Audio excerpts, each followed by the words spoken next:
You're out of the game for nearly 8 months. You've got terrible knees. You're telling everybody you can't play on hard courts, and I'm not going to play as much of a schedule. And he probably played more tennis than any other player on the planet for that sort of length of time. I never thought, when we first saw Rafa hit the tour again after all the injury problems, that we would ever see him go back to the level that he's got back to so quickly. And I can honestly say I didn't think he would get back to world #1.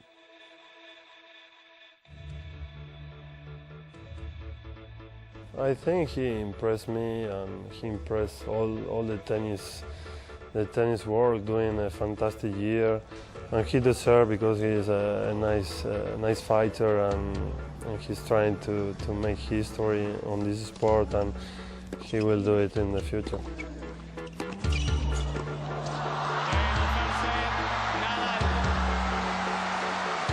Heartbreak for Wawrinka, delight for Nadal. Well, he was hitting the ball very hard. It was very difficult to stop him. His serve, his shots from the baseline were very unstoppable in the first set. I was very happy to be through. I think Stan is one of the more dangerous players on the tour today. Nadal does it again into yet another semi-final, his 14th of the year.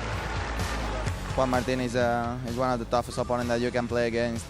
Only play my best, they're going to have any chance, and that's what they're going to try.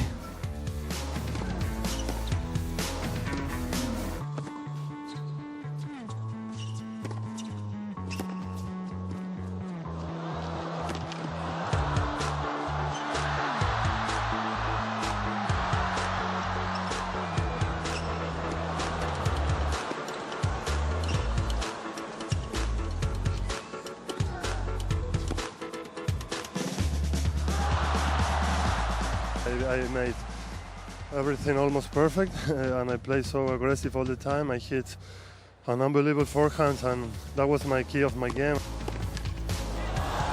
A truly magnificent performance from Del Potro today. Nadal is out. I go home with the calm that I did all what I had to do, and I played today against a player who was better than me tonight. That's all. This is probably the strongest field that we have after Grand Slams, that are the most important tournaments we have in our sport.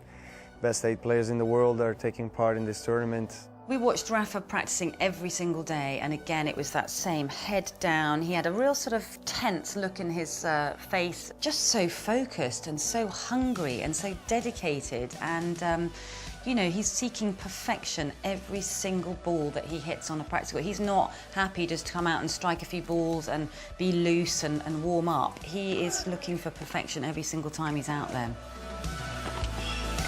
Oh my goodness me. It wouldn't be a Rafa match without seeing that type of shot.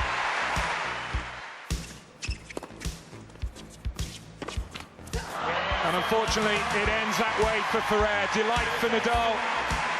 After injuries, and you feel healthy again, you feel fit, and you feel that you are able to compete. You're going to compete with the right attitude, you're going to compete with the right determination, you feel fresh mentally, you feel very happy just being here and playing. You forget a little bit about that pressure of winning, losing, just you feel happy to be on court again.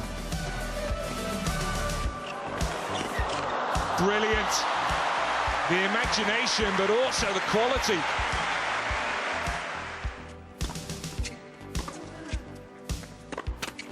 And victory is Nadal. And a year that started in South America, where he made the final, has ended with him regaining that world #1 ranking. Well, look, he's been off for, 7 months, and the way he has been playing since is incredible. I mean, I think that he improved the most on hard court, on the surface that was least preferred from him, and because of the results that he had on this surface, he's #1 of the world, and he's been winning the big tournaments, and he deserves to be there, no question about it. Of course, you never want to be injured, but sometimes having a longer break can actually help you to regroup and to mentally recharge your batteries.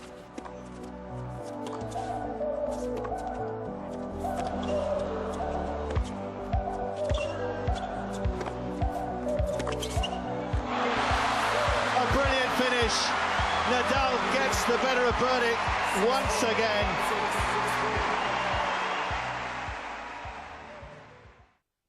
It's R against R, part 32. Rafa has dominated overall, but Roger has never lost to him indoors. They are opposites in terms of how they play their tennis, and there's something about Rafa that I think has slightly psyched out Roger, and he is still seeking ways of how to beat Rafa Nadal.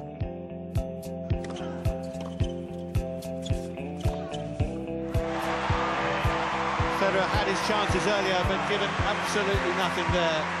An impeccable finish from Nadal.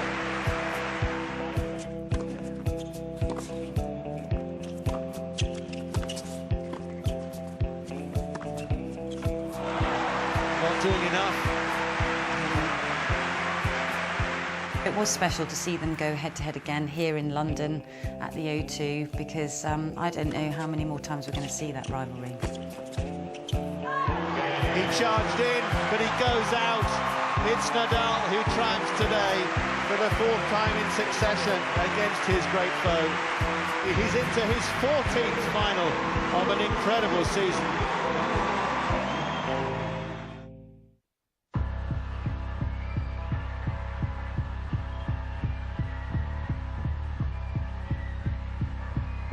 They've played more times than anybody else.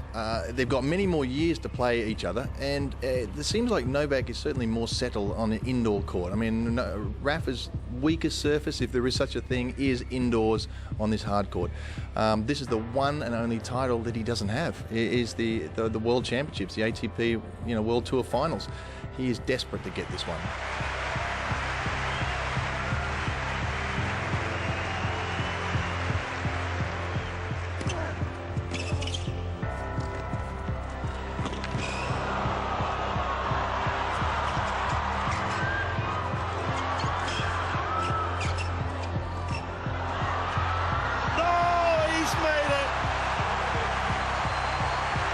The most outrageous way to break serve.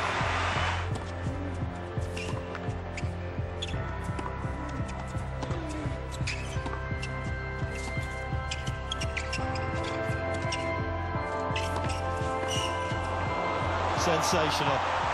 I know that I was not the favorite for the match, even if I tried with the right attitude, in my opinion, fighting for every moment. Trying to be positive in every moment, even if the match was not going the way that I would like. And Djokovic's dream end to 2013 finishes with him being crowned the season-ending champion for a 3rd time.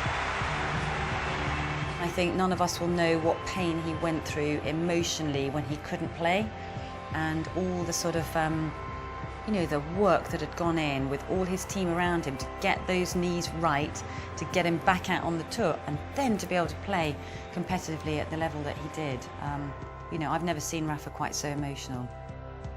No doubt, the most emotional season of my career. After a tough injury like I had last year, I couldn't be here playing in one of the best tournaments like the World Tour Finals. I miss it a lot. Probably it's one of the best seasons of my career, and play the last match of the season in this stadium is just a fantastic end for me, even if I didn't have the chance to win today, because I play against a player who played much better than me today.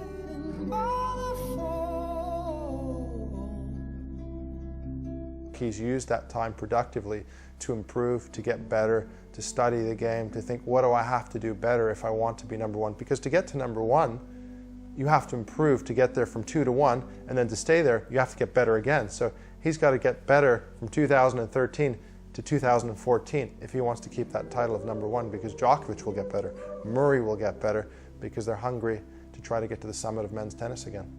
2013 for Rafa Nadal blew the whole tennis world apart. I mean, I think everybody is still in a little bit of shock that somebody could be out for that amount of time and hit the tour and just keep running and then go into a sprint, and to end it with 2 Grand Slam titles, 10 titles. He has ended 2013 with the most extraordinary season, and pretty difficult to beat it.